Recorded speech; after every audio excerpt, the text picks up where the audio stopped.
పితా పుత్ర పరిశుద్ధాత్మ నామమున ప్రభువునందు మిక్కిలి ప్రియమైన సహోదరి సహోదరులారా, ఈనాటి ధ్యానాంశం మన భారాలు క్రీస్తుపై మోపాలి. మత్తయి శుభవార్త 11వ అధ్యాయం 28వ వచనంలో, భారము చే అలసి సొలసి ఉన్న సమస్త జనులారా, నా యొద్దకు రండు, నేను మీకు విశ్రాంతినిచ్చెదను అని ప్రభు ఆహ్వానిస్తున్నారు. ప్రతిరోజు దేవుని యొక్క ఆహ్వానం నీకు నాకు పలుకుతున్నారు. ఆయన ఆహ్వానాన్ని మన్నిస్తున్నామా? ఆయన ఆహ్వానాన్ని తిరస్కరిస్తున్నామా? దేవుని బిడ్డలుగా ఆయన ఆహ్వానాన్ని ఎప్పుడైతే మన్నించి ఆయన సన్నిధికి చేరుకుంటామో గొప్ప దీవెనకరంగా మారుతాం. యెషయా గ్రంథం 65వ అధ్యాయం 1-2 వచనాల్లో చూసినట్లయితే దేవుడు పలికే మాట, నేను చేతులు చాచి మేము ఆహ్వానిస్తున్నాను, మీరు నా మాట వినరైరి అంటున్నాడు. నిజమే ప్రియులారా, చాలాసార్లు మనం చేసుకునే తప్పులు, మనం పడే బాధలు స్వయం కృతాపరాధములు. అంటే వాటిని మనమే స్వయంగా చేసుకుంటున్నాం. ప్రతి క్రైస్తవుడు కూడా యేసు ప్రభు ఆహ్వానాన్ని ఎవరైతే మన్నించగలుగుతారో ఆ భారాలు మనం తొలగించుకోగలుగుతాం, బాధల నుండి విడుదల పొందగలుగుతాం, ప్రభు సన్నిధిలోకి వెళ్ళగలుగుతాం. ప్రభు దగ్గర నుండి మనం విశ్రాంతి, శాంతి, మనశ్శాంతిని పొందుకోగలుగుతాం.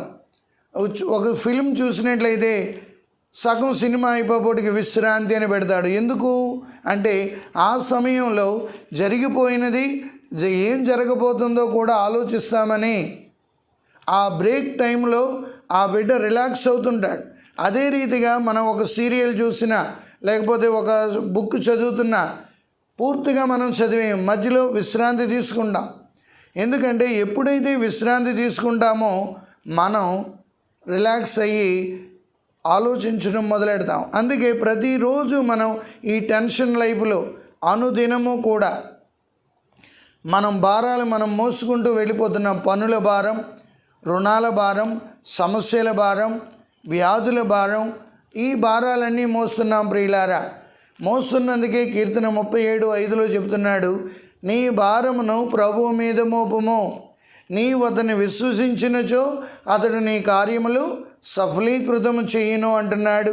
కావున ప్రియులారా, ఈరోజు ఫాదర్ గారండి మాకు మనశ్శాంతి లేదు, మా ఇంట్లో ఆనందం లేదు, మేము ఎన్నో భారాలు మోస్తున్నాము అంటే దేవుని యొక్క ఆహ్వానాన్ని మన్నిస్తున్నావా? దేవుని సన్నిధికి వెళ్ళడానికి ఇష్టపడుతున్నావా? దేవుని ముందు నీ సమస్యలన్నీ ఏకరువు పెట్టుకోగలుగుతున్నావా? ఒక్కసారి ఆలోచించుకోవాలి. మన భారాలు ఆయన మోయడానికి సిద్ధంగా ఉన్నాడు. మన భారాలు తీసుకుని దేవుని సన్నిధికి వెళ్తున్నాం, మళ్ళీ అవే భారాలు వెనక్కి తెచ్చేసుకుంటున్నాం. ఆ ప్రార్థించిన సేపు కొద్దిగా రిలాక్స్ అయిపోతున్నాం, ఆ తర్వాత మళ్ళీ అవే భారాలు వెనక తెచ్చుకొని నా భారాల నుండి నాకు విడుదల దొరకలేదు అని ఆలోచిస్తున్నాం. కాబట్టి ప్రియమైన సహోదరి సహోదరులారా, మన అనుదిన జీవితంలో ఎన్నెన్నో భారాలు, ఎన్నెన్నో సమస్యలు, ఎన్నెన్నో ఇబ్బందులు ఉన్నాయి. ఎంతవరకు ప్రతిరోజు దేవుని యొక్క సన్నిధికి వెళ్ళి మన భారాలు అక్కడ పెట్టి ప్రభు ముందు మనం చెప్పుకోగలుగుతున్నాం? ఒకసారి ఆలోచించినట్లయితే అన్న 1 సమూయేలు గ్రంథం 1వ అధ్యాయం 9వ వచనంలో చూసినట్లయితే, షిలోయము యొద్దకు అన్న వెళ్ళి తన సవతి పెట్టిన సూటిపోటి మాటలు ఆ భారాన్ని షిలోయము అనే దేవాలయం దగ్గరికి వెళ్ళిపోయి ఆవిడ ఏకరువు పెట్టుకుంటుంటుంది. కన్నీరు మున్నీరుగా విలపించి, ప్రభువు నాకు ఒక బిడ్డని ఇచ్చినట్లయితే నేను ఆ బిడ్డను తిరిగి నీకే ఇస్తాను అన్నప్పుడు ఆవిడ గంటల తరబడి ఆవిడ కన్నీరు కార్చి హృదయ వేదనతో దేవుని ముందు ఏకరువు పెట్టుకున్నప్పుడు ఏలీ అనుకుంటున్నాడు, ఎంతసేపు కైపెక్కి తప్పదాగి ఉంటావు అని అన్నప్పుడు, బాబు నేను మద్యము కానీ మత్తు పానీయాలు కానీ సేవించలేదు, నా హృదయ వేదన అంతా ప్రభు ముందు ఏకరువు పెట్టుకుంటున్నానంది. ఎప్పుడైతే ఏకరువు పెట్టుకుందో వెంటనే ఏలీ అంటున్నాడు, వెళ్ళమ్మా, వచ్చే సంవత్సరం ఇదే టైం కల్లా ఒక బిడ్డను నీవు దేవాలయానికి తీసుకుని రాగలవు అని అన్నాడు.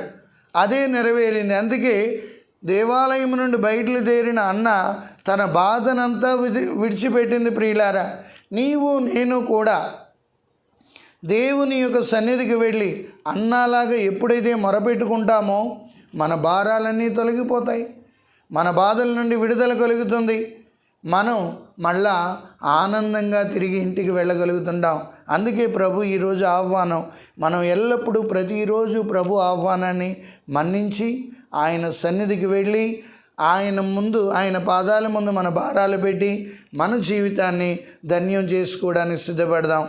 పిత, పుత్ర, పవిత్ర ఆత్మ నామమున ప్రభు మిమ్మందరినీ ఆశీర్వదించి కాచి కాపాడునుగాక. ఆమెన్.